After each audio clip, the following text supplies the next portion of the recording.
opisyal ng gobyerno nag-ikot sa mga pasilidad sa loob ng Ninoy Aquino International Airport Terminal 3. Kabilang sa nag-inspeksyon sa paliparan, sina Transportation Secretary Vince Dizon, Migrant Workers Secretary Hans Leo Kakdak, Tourism Secretary Cristina Frasco at ilan pang opisyal ng Bureau of Immigration at Manila International Airport Authority.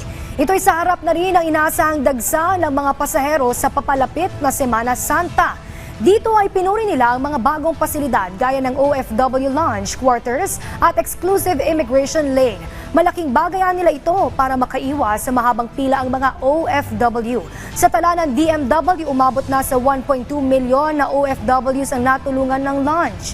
Sa huli, nagpaalala naman si Dizon sa MIAA na ipagpatuloy ang magandang serbisyo alinsunod sa direktiba ni Pangulo Ferdinand R. Marcos Jr. na makapagbigay ng magandang travel experience ang lahat ng mga bumabiyahe sa paliparan sa bansa.